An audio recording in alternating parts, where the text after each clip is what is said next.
எதிர்க்கட்சிகளால் நாட்டில் எல்லாமே ஆளுங்கட்சி தவிர்த்து மீது எதிர்க்கட்சி தான். நாட்டில் எல்லாமே எதிர்க்கட்சி. எதிரி கட்சியாக பார்க்காதீர்கள், எதிர்க்கட்சியாக பாருங்கள்.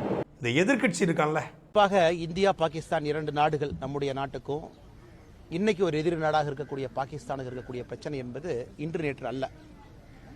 ஆனால் இன்னைக்கு இந்தியாவுடைய ஒரு ரெஸ்பான்ஸ், பாகிஸ்தான் செய்யக்கூடிய தவறுகளுக்கு நாம் கொடுக்கக்கூடிய பதிலடி என்பது இன்னைக்கும் நாம் பொறுத்து அறத்தின் அடிப்படையில் தான் நம்முடைய பதிலடி இருக்கு.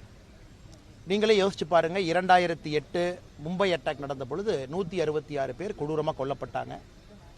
அன்னைக்கு அமைதி முறையில் ஐநா சபையிலிருந்து எல்லாத்தையும் நம்ம வேண்டுகோள் விடுத்தோம். குறிப்பாக யாரெல்லாம் இந்த தாக்குதலுக்கு பின்னணியில் இருக்கிறாங்களோ நடவடிக்கை எடுக்கணும். அதன் பிறகு தொடர்ச்சியாக பல தாக்குதல் நடந்தும் கூட மிக முக்கியமானது பத்தான்கோட் 2016 பஞ்சாப்ல நம்முடைய ஏர்பேஸுக்குள்ள பாகிஸ்தான் தீவிரவாதிகள் தீவிரவாத செயலில் ஈடுபட்டாங்க. அன்னைக்கு கூட நம்ம என்ன சொன்ன, மோடி ஐயா, பாகிஸ்தான் நாட்டில் இருக்கக்கூடிய பாதுகாப்பு அதிகாரிகளை இந்தியாவுக்கு வர சொன்னோம். பத்தான்கோட்டுக்கு நீங்க வாங்க, வந்து பாருங்க, டிஎன்ஏ எவிடன்ஸை பாருங்க, தொலைபேசி உரையாடல்களை பாருங்க, எப்படி உங்களுடைய தீவிரவாதிகள் எங்க நாட்டுக்குள்ள பத்தான்கோட்டில் தீவிரவாத தாக்குதல் நடத்துறாங்க பாருங்கன்னு சொன்னோம். அன்னைக்கு பாகிஸ்தான் அதிகாரிகள் இந்தியாவுடைய ஏர்பேஸுக்குள்ள அனுமதி கொடுத்தோம். அது வரைக்கும் இந்தியா சரித்திரத்திலே அனுமதி கொடுக்கல. ஆனா திரும்பி போன பாகிஸ்தான் அதிகாரிகள் இந்தியாவை திரும்ப கூப்பிட்டுருக்கணும். உள்ள இது பார்ட் ஆஃப் எக்ஸ்சேஞ்ச், நீங்க இங்க இன்வெஸ்டிகேட் பண்ணுங்க, எங்களையும் உங்க நாட்டுக்குள்ள கூப்பிடுங்க. அதையும் பாகிஸ்தான் அவமதிச்சது. அதே 2016 ஊரியில தாக்குதல் நடத்தப்பட்டு 23 நம்முடைய சோல்ஜர்ஸ், ராணுவ வீரர்கள் அவங்க தங்கியிருந்த கேம்புக்குள்ள பாகிஸ்தான் தீவிரவாதிகள் கொண்டாங்க. அந்த ஊருக்கு நம்ம பதிலடி தாக்குதல் கொடுத்தோம். லைன் ஆஃப் கண்ட்ரோலை தாண்டி போய் நம்முடைய பாதுகாப்பு படை பதிலடி கொடுத்துட்டு வந்தாங்க. 2019 புல்வாமா 46 பாதுகாப்பு படை வீரர்கள் கான்வாயில போகும்போது சிஆர்பிஎஃப் கான்வாய் அடிச்சு 46 பேர்த்த கொண்டாங்க. அப்பாவிகள் எந்த தப்பான வேலையும் செய்யாம நாட்டுக்காக பாதுகாப்பு பணியில் ஈடுபட்டவங்க. நாம் என்ன பதிலடி கொடுத்தோம்? பாலாகோட் ஏர் ஸ்ட்ரைக், திரும்ப லைன் ஆஃப் கண்ட்ரோலை தாண்டி பாலாகோட் பகுதிக்குள்ள போய் ஏர் ஸ்ட்ரைக் பண்ணிட்டு வந்தோம். ஸோ பாகிஸ்தான் செய்யக்கூடிய எல்லா தவறுகளுக்குமே நம்முடைய பதிலடி என்பது ஒரு முறையும் ஒரு படி மேல மேல போறோம். இன்னைக்கு 2025 எல்லாத்தையும் தாண்டி பெகல்காம்ல 26 அப்பாவிகளை, 25 இந்தியர்கள், ஒரு நேபாளர், அதுவும் குறிப்பாக அவங்க எந்த மதத்தை சார்ந்தவங்க, இந்து மதத்தை சார்ந்தவனா அப்படின்னு கேட்டு கொண்டிருக்கிறாங்க. அதற்கும் நம்ம பதிலடி கொடுத்தோம். அதுவும் ப்ரொபோர்ஷனேட். எப்படி கொடுத்தோம்? பாகிஸ்தான் ஆக்கிபைடு காஷ்மீருக்குள்ள 5 இடத்துல நாம குறிப்பாக தீவிரவாத மையங்கள் எங்க இருக்கோ, லஷ்கர் இ தொய்பா, ஹிஸ்புல் முஜாஹிதீன், இது போன்ற தீவிரவாத அமைப்புகள் எங்க இருக்கோ அதை தாக்குதல் நடத்தணும். பாகிஸ்தானுக்குள்ள 4 இடத்துல தீவிரவாத அமைப்புகளை பார்த்து நம்ம தாக்குதல் நடத்தணும். அதுல குறிப்பாக லஷ்கர் இ தொய்பாவுடைய முக்கிய தீவிரவாதிகள் இருந்தாங்க. அமெரிக்கா போன்ற நாடுகள் இந்த ப்ரொஸ்கிரைப்டு சாங்ஷன் லிஸ்ட், யாரு மேலாம் நாங்கள் நடவடிக்கை எடுக்க போறோம்னு சொன்னவங்க மேல நாம தாக்குதல் நடத்தியிருந்தோம். அதுவும் கூட பாகிஸ்தானில் இருக்கக்கூடிய எந்த மிலிட்டரி இன்ஸ்டலேஷன் நம்ம அடிக்கல, பாகிஸ்தானுடைய ஏர்பேஸை நாம் அடிக்கல, பாகிஸ்தானுடைய மிலிட்டரி மேல கை வைக்கல, பாகிஸ்தானுடைய கிரிட்டிக்கல் இன்ஃப்ரா, ஒரு பவர் கிரிட்டோ, ஒரு எனர்ஜி செக்டரோ, ரோடுவேவோ, ஹைவேவோ எங்கேயும் நாம தாக்குதல் நடத்தல. நடத்திய பிறகு நாம் தெளிவாக சொன்னோம், நீங்க நடத்தின தீவிரவாத தாக்குதலுக்கு பதிலாக நாங்க உங்க நாட்டுக்குள்ள இருக்கக்கூடிய தீவிரவாத அமைப்புகள் எங்கிருந்து இந்த பெகல்காம் அட்டாக்க பிளான் பண்ணாங்களோ நாங்க அடிச்சிருக்கோம், நாங்க எக்ஸ்கலேட் பண்ணல அப்படின்னு சொன்னோம். அதன் பிறகு பாகிஸ்தான் என்ன பண்ணாங்க? அப்பாவி பொதுமக்களை பார்த்து டார்கெட் பண்ண ஆரம்பிச்சாங்க. பார்டர் ஏரியால ஷெல்லிங். இன்னைக்கு பாருங்க, காஷ்மீர்ல அசிஸ்டன்ட் கலெக்டர் ரேங்க்ல இருக்கக்கூடிய ஒருவர் கொல்லப்பட்டிருக்கின்றார். பாகிஸ்தானுடைய ஷெல்லிங்ல இன்னைக்கு காலையில் அதிகாலையில் அசிஸ்டன்ட் கலெக்டர், பிளாக் டெவலப்மெண்ட் ஆபீசருக்கு மேல் கிரேட்ல இருக்கிறவங்களை கொண்டிருக்காங்க. 20க்கும் மேற்பட்ட அப்பாவி பொதுமக்களை கொண்டிருக்கிறாங்க. வெறும் ஷெல்லிங், இன்டிஸ்கிரிமினேட். பொதுமக்களுடைய வீடு எங்க இருக்கு அதை நோக்கி ஷெல் பண்ணு, அப்பாவிகள் இறக்கட்டும். அதை தாண்டி கடந்த இன்னைக்கு 13 நாளாக லைன் ஆஃப் கண்ட்ரோலை தாண்டி ஷெல்லிங் நடக்குது. கடந்த 3 நாட்களாக 400க்கும் மேற்பட்ட ட்ரோனை நம்ம நாட்டுக்குள்ள அனுப்பி அந்த ட்ரோன் கிட்டத்தட்ட ஜம்மு அண்ட் காஷ்மீர், பஞ்சாப், ராஜஸ்தான் எல்லா பகுதிகளிலும் கூட அந்த ட்ரோன் அட்டாக் நடத்துறாங்க. ஸோ இந்தியா எடுத்த நடவடிக்கை என்ன? பாகிஸ்தானிலிருந்து வந்த தீவிரவாதிகள் செய்த தவறுக்கு அந்த தீவிரவாத மையங்கள் எங்க இருக்கோ அதை நோக்கி நாம் அடிக்கிறோம். பாகிஸ்தான் திரும்ப என்ன பண்றாங்க? இந்தியாவில் இருக்கக்கூடிய அப்பாவி பொதுமக்களை பார்க்கறாங்க. அப்ப மக்கள் எல்லோரும் முடிவு செய்ய கொள்ள வேண்டும், நம்ம மேல ஒருத்த போர் தொடுக்கும் பொழுது திரும்பி நம்ம பதிலடி கொடுக்கல நம்ம கோலை. ஆனா நம்ம மேல ஒருத்தன் போர் தொடுக்கும் பொழுது திரும்ப நாம பேச வேண்டிய கட்டாயம் இன்னைக்கு இந்தியாவுக்கு இருக்கு. இன்னைக்கும் இந்தியாவை பொறுத்தவரை இன்னைக்கு 10:30 மணி நாம் பேசிக் கொண்டிருக்கக்கூடிய நேரம் 10:30 மணிக்கு நம்முடைய முக்கியமான பிரீஃபிங் டெல்லியில அந்த 2 ராணுவ பாதுகாப்பு படை அந்த அதிகாரிகள் பெண்மணிகள் 2 பேரும் ஃபாரின் செக்ரட்டரியோட 10 மணிக்கு முக்கியமான பிரீஃபிங் இருப்பதாக நான் அறிந்தேன். அதனால் அதை நீங்க பார்க்கணும் பத்திரிகை நண்பர்கள். இந்தியாவை பொறுத்தவரை பொறுத்திருக்கின்றோம், அறத்தின் அடிப்படையில் இருக்கின்றோம். பாகிஸ்தான் செய்யக்கூடிய தவறுக்கெல்லாம் பதிலடி கொடுக்கிறோம். அதே நேரத்தில் நாம் புரிந்து கொள்ள வேண்டும், நாம $4 ட்ரில்லியன் எக்கானமி, மிகப்பெரிய பொருளாதார நாடு. பாகிஸ்தான் $360 பில்லியன், அதாவது 12ல் 1. இன்னைக்கு இந்தியாவுடைய மொத்த பொருளாதார உற்பத்தி திறன்ல 12 நாம் இருக்கோம்னா பாகிஸ்தான் 1 இருக்காங்க. ஸோ பாகிஸ்தானோடு சண்டை போட்டு ஜெயிச்சு நமக்கு ஒன்றும் ஆக போறது கிடையாது. நாம எந்த நாட்டினுடைய ஒரு எல்லையும் பிடிப்பதற்காக இந்த சண்டை போடல. ரஷ்யா உக்ரைன் மாதிரி போர் கிடையாது. நம்ம நாட்டின் மீது நடத்தப்பட்டிருக்கக்கூடிய தீவிரவாத தாக்குதலை வேரோடு அறுத்து எரிய வேண்டும் என்கின்ற நோக்கத்தோடு இறங்கி இருக்கின்றோம். இதுல நாம தமிழ்நாட்டில் இருக்கோம். தமிழ்நாட்டில் இருக்கக்கூடிய நம்முடைய பார்வை கொஞ்சம் வித்தியாசமா இருக்கும். பாரத நாட்டின் மீது பற்று நமக்கு இருக்கு. ஆனாலும் நம்ம பார்டரில் இல்ல, நம்ம பாகிஸ்தானுடைய மிசைல் ரேஞ்சில் இல்ல, நம்ம பாகிஸ்தானுடைய ட்ரோன் ரேஞ்சில் இல்ல, நம்ம பாகிஸ்தானுடைய ஷெல்லிங் ரேஞ்சில் 3 இடத்திலும் நம்ம இல்ல. ஆனா இதே இந்தியர்கள், நம்முடைய சகோதர சகோதரிகள் பார்டர் ஸ்டேட்ல இருக்கிறவங்க, ஜம்மு அண்ட் காஷ்மீர், பஞ்சாப், ராஜஸ்தான், அவங்க எல்லாருமே பாகிஸ்தானுடைய மிசைல் ரேஞ்சில் இருக்காங்க, ட்ரோன் ரேஞ்சில் இருக்காங்க, ஷெல்லிங் ரேஞ்சில் இருக்காங்க.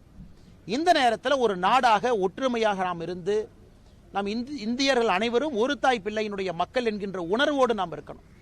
எல்லா இடத்திலும் கூட நமக்கு அந்த வேள்வி இருக்கணும். பாதுகாப்பு படைக்கு நாம் கொடுக்கக்கூடிய சப்போர்ட் இருக்கணும்.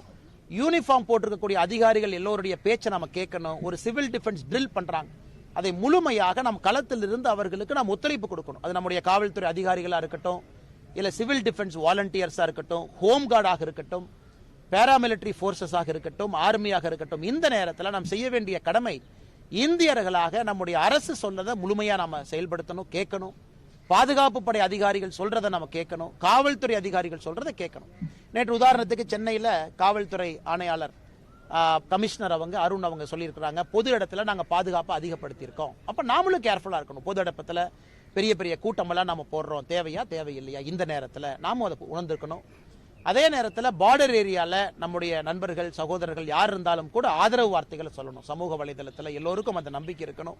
ஆனால் நிச்சயமாக இன்னைக்கு நாளைக்கு இது முடிய போறது இல்லை. மோடி அவர்களை பொறுத்தவரை, பாரத பிரதமர் நரேந்திர மோடி அவர்களை பொறுத்தவரை சங்கல்பத்தோடு களமிறங்கி இருக்கிறாங்க. ஏன்னா 2-3 இடத்துல நம்ம தாக்குதல் நடத்துவதற்கு முன்பு பிரதமர் அவர்கள் மிக தெளிவாக அவருடைய மனதை நமக்கு பிரதிபலிச்சிட்டாங்க. இந்த பூமியில எங்க ஒளிந்திருந்தாலும், பூமிக்கு கீழே ஒளிந்திருந்தாலும் உங்களை தொலாவி பிடிச்சு இல்லாம நான் பண்ணிடுவேன் அப்படின்னு. ஆனால் இந்த போர் என்பது தீவிரவாதத்திற்கு எதிரான போர். இது இன்னைக்கு நாளைக்கு முடியாது. நாம அக்ரெசிவா போகத்தான் போறோம். பாகிஸ்தான் இதன் பிறகு நம்முடைய நடவடிக்கையை பார்த்த பிறகு இந்தியால இன்னொரு அப்பாவி பொதுமக்களுடைய உயிரை எடுப்பதற்கு பலமுறை யோசிக்கணும். அதனால் பத்திரிகை நண்பர்கள், நாம் எல்லோருமே இந்த நேரத்தில் நம்ம ரிப்போர்ட் பண்ணக்கூடிய விஷயம், பேசக்கூடிய விஷயம், செய்யக்கூடிய விஷயம் எல்லாம் கண்ணியமிக்கதாக, அரசுக்கு ஒத்துழைப்பு அளிப்பதாக இருக்க வேண்டும் என்கின்ற தாழ்மையான வேண்டுகோளையும் உங்களுக்கு வைக்கிறேன். ஆனா பாகிஸ்தானை பொறுத்தவரை நான் இன்னைக்கு ஒரு சாதாரண ஒரு பொதுமக்களாக என்னுடைய உணர்வை நான் பிரதிபலிக்கிறேன். இன்னைக்கு பாகிஸ்தான் அதனுடைய நாடு அதனுடைய கண்ட்ரோல்ல இல்லை. நம்ம எல்லாரும் சொல்லுவோம், ஒரு நாட்டுக்கு ஒரு ஆர்மி வேணும். India's got an army. ஏன்னா பாரதத்துக்கு ஆர்மி வேணும். ஆனா பாகிஸ்தானுக்கு ஆர்மிக்கு ஒரு நாடு. நம்ம நல்லா புரிஞ்சுக்கணும். பாகிஸ்தான் நாட்டுக்கு ஆர்மி இல்ல, பாகிஸ்தான்ல இருக்கக்கூடிய ஆர்மிக்கு ஒரு நாடு. ஏன்னா அங்க இருக்கக்கூடிய ஆர்மி தான் அந்த சிவிலியன் கவர்மெண்ட்டை கண்ட்ரோல் பண்றாங்க. சிவிலியன் கவர்மெண்ட் ஆர்மியை கண்ட்ரோல் பண்ணல. இந்தியாவில் இருக்கக்கூடிய அரசு நாம ஆர்மியை கண்ட்ரோல் பண்றோம். ஆர்மி சிவிலியன் கவர்மெண்ட் கீழே வேலை பார்க்கறாங்க. அதனால நன்றாக புரிந்து கொள்ள வேண்டும், பாகிஸ்தான் இன்னைக்கு அந்த அரசனுடைய கட்டுப்பாட்டுல பாகிஸ்தான் இல்ல. பலுச்சிஸ்தான் அவங்க கட்டுப்பாட்டில் இல்ல. பாக் ஆக்கிபைடு காஷ்மீர் என்ன பிடிச்சி வச்சிருக்காங்களோ அவங்க கட்டுப்பாட்டில் இல்ல. பாகிஸ்தான் நேத்து international monetary fund IMF $1 billion கடன் வாங்கி தான் வண்டியே ஓட்டுறாங்க. நேத்து IMF $1 பில்லியன் கடன் கொடுக்கலனா இன்னைக்கு பாகிஸ்தான் அவங்களுக்கு எலக்ட்ரிசிட்டி கிரிட்ல பவர் ஜெனரேட் பண்ற கூட காசு இருக்காது. அதனால் பாகிஸ்தானை பொறுத்தவரை அது ஒரு பெரிய நாடே கிடையாதுங்க, ஒரு சின்ன நாடு. இந்தியாவுடைய பொருளாதார திறன்ல 12ல் 1 மடங்கு ஒரு பங்கு இருக்கக்கூடிய நாடு. ஆனால் பாகிஸ்தான் அவர்கள் முடிவெடுத்துக் கொள்ள வேண்டும். இந்தியாவோட தொடர்ந்து இந்த மாதிரி ஒரு விஷயத்துக்கு வர்றாங்க, அவங்க எக்ஸ்கலேட் பண்றாங்க, அவங்க சிவிலியனை கொள்றாங்க, அவங்க மிலிட்டரி இன்ஃப்ராஸ்ட்ரக்சர் அடிக்கிறாங்கன்னா பாகிஸ்தான் என்கின்ற நாடு வரைபடத்தில் இருக்காது என்பது என்னை போன்ற சாதாரண மனிதர்கள். ஏன்னா நம்ம அவ்வளவு பலமா இருக்கும். நம்ம நினைச்சோம்னா பாகிஸ்தானை ஒண்ணுமில்லாம பண்ணிடலாம். ஆனாலும் மோடி அவர்கள் அறத்தின் அடிப்படையில் அந்த போர் இருக்கு. நம்ம பாகிஸ்தானை எதையுமே போய் தாக்கலையே. நம்ம மிசைல் விட்டு பாகிஸ்தானுடைய மிலிட்டரி இன்ஃப்ரா எதுவுமே அடிக்கல. அவங்க ட்ரோன் அடிக்கிறதுனால நமக்கு வேற வழி இல்லை. அவங்களுடைய ஏர் டிஃபென்ஸ் சிஸ்டத்தை நம்ம டேக் ஆஃப் பண்ணிருக்கோம். லாகூர்ல இருக்கக்கூடிய சைனா கொடுத்திருக்கக்கூடிய ஏர் டிஃபென்ஸ் சிஸ்டத்தை நாம எதுக்கு அடிச்சோம்? அவங்க ட்ரோனை நம்ம பார்டருக்குள்ள அனுப்புறதுனால அவங்க ஏர் டிஃபென்ஸ் சிஸ்டத்தை நம்ம எடுத்தோம், நாம அடிக்கல. அதனால இப்பொழுதும் பாகிஸ்தான் கையில தான் இருக்கு. இதை அவங்க எக்ஸ்கலேட் பண்றாங்க, இதை மிலிட்டரி கன்ஃபரன்டேஷனாக கொண்டு போறாங்கன்னா என்னை பொறுத்தவரை பாகிஸ்தான் என்கின்ற நாடு வரைபடத்தில் இருக்காது என்பதுதான் என்னுடைய தாழ்மையான கருத்து. இந்த ராணுவ வீரருக்கு ஆதரவா வந்து தமிழக அரசு ஒரு பேரணி, ஆனால் ஒன்றும் தப்பில்லைங்கண்ணா. நம்முடைய முதலமைச்சராக இருக்கட்டும், இந்தியாவில் இருக்கக்கூடிய எல்லா மாற்றுக் கட்சியை சார்ந்த நண்பர்களாக இருக்கட்டும், உதாரணத்துக்கு சசி தரூர் இன்னைக்கு திருவனந்தபுரத்தினுடைய காங்கிரஸ் எம்பி எவ்வளோ அற்புதமாக பேசுகிறாங்க.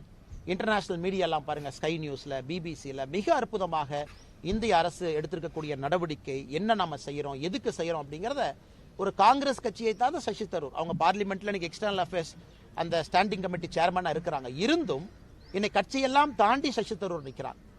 அது வந்து நம்முடைய காங்கிரஸ் கட்சியை சார்ந்த சில முதலமைச்சர்களாக இருக்கட்டும், மாற்றுக் கட்சி நண்பர்கள் ஓவாசி எடுத்துக்கலாம். நமக்கும் அவர்களுக்கும் எம்ஐஎம் கட்சியினுடைய தலைவர் எத்தனையோ மாற்று கருத்துக்கள் இருந்தாலும் பாகிஸ்தானை எதிர்க்கக்கூடிய விதத்தில் எல்லாரும் ஒன்னா இருக்கிறாங்க. ஆல் பார்ட்டி மீட்டிங்ல எல்லா கட்சியும் ஒன்னா இருக்கிறாங்க, திமுக உட்பட.